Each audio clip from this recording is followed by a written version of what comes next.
آپ کو پتہ چلا تھا کہ مشرکین نے ایک قافلہ شام بھیجا ہے اور تمام لوگ اس میں شریک ہے سرمایہ ڈال کر، اور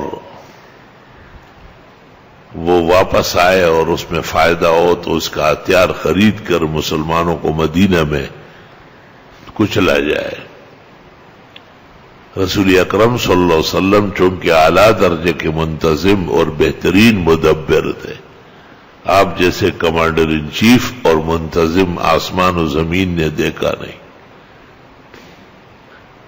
آپ نے چند لوگوں کو حالات معلوم کرنے کے لیے بھیجا۔ ابو سفیان چونکہ قافلے کا سربراہ تھا اور وہ وہاں سے دوسرے راستے سے بھاگنے لگا، اور اس نے مکہ اطلاع بھیجی کہ تمہارا قافلہ لٹ گیا، مسلمانوں نے ہمیں پکڑ لیا۔ یہ اطلاع جھوٹی تھی، وہ غلط تھی، لیکن مشرکین ابو جہل کی سربراہی میں انتقام لینے کے لیے اور مسلمانوں کو مارنے کے لیے باہر آئے۔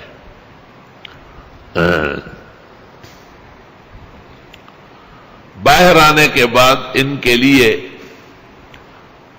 دو موقع بن گئے، ایک ان سے لڑنا جو مسلح ہو کے مکہ سے آیا تھا، اور دوسرا ان کو روکنا جو صرف تجارتی سامان پر مشتمل تھا ابو سفیان کی سربراہی میں۔ بمقتضائے بشریت خیال تھا کہ یہ غیر ذات شوقہ جس کے پاس کوئی اسلحہ اور کوئی کانٹا اور چر نہیں ہے، یعنی شامی قافلہ، لیکن حق تعالیٰ نے کہا نہیں، ان کو چھوڑے۔ یہ جو بہت تکبر غرور سے ابو جہل ناچتا ہوا ڈانس کرتا ہوا ہے نا، اس کو لٹانا ضروری ہے، تاکہ گر بکشتن بروز اول، پہلے ہی دن سے اسلام کی غیرت، اسلام کے فتوحات، نبی آخر زمان کی حقانیت کائنات کو نظر آ جائے۔ اللہ نے یہاں اس کا ذکر کیا ہے۔ انسان بشر ہے، جب وہ دیکھتا ہے کہ آرام کا بھی موقع ہے اور ذرا پریشان ہونے کا بھی ہے، تو خیال یہی ہے کہ بھئی آرام کا موقع ملنا چاہیے۔ حق تعالیٰ کہتے تم چاہتے تو نہیں تھے، لیکن اللہ تعالیٰ نے بغیر کسی پر ارادے اور پروگرام کے تمہیں ان سے لڑا دیا۔ قافلہ ابو سفیان کا رک گیا نیچے کی طرف، اوپر سے مکے کے قافلہ ابو جہل والا آیا، اور صحابہ و پیغمبر بالکل درمیان میں نرغے میں آئے۔ بدر کے کنویں پر بھی مشرکین کا قبضہ ہو گیا، اور ان کے لیے مدینہ جانا بھی آسان نہیں تھا، اور بغیر کسی ارادے اور پروگرام کے حق تعالیٰ نے مٹ بھیڑ پیدا کی۔ آپ نے اس وقت صحابہ سے مشورہ کیا، بخاری مغازی بدر میں ہے،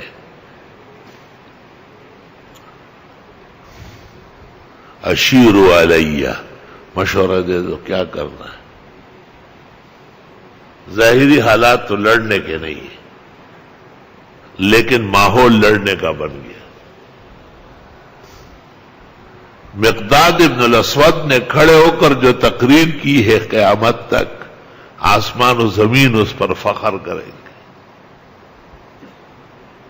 اور عبداللہ ابن مسعود کہتے کاش کہ مقداد میرے تمام حسنات اسلام لے، اور بدر کے موقع پر جو انہوں نے مجاہدانہ و ہمت پر مشتمل تقریر کی وہ مجھے مل جائے۔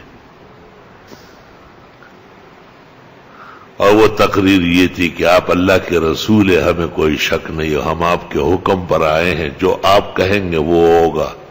ہم قوم موسیٰ نہیں ہیں جنہوں نے نبی کو کہا اذهب انت وربك فقاتلا انا هاهنا قاعدون بل نقاتل بين يديك ومن خلفك وعن يمينك وعن شمالك حتى نقتل بين يديك۔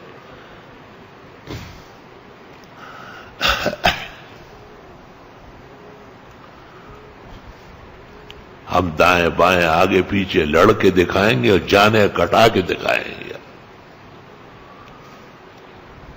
مقداد بن الاسود کی تقریر پر پیغمبر اسلام بخاری میں فسر واستنار وجہ، آپ خوش ہوئے، چہرہ انور کھل گیا. آپ نے کہا مقداد کی تقریر کے دوران آسمان سے مسلح ملائک اترتے ہوئے میں نے دیکھا ہے. اس سے پتہ چلتا ہے کہ تقریر بھی ہوتی ہے، ہر تقریر نہیں. اور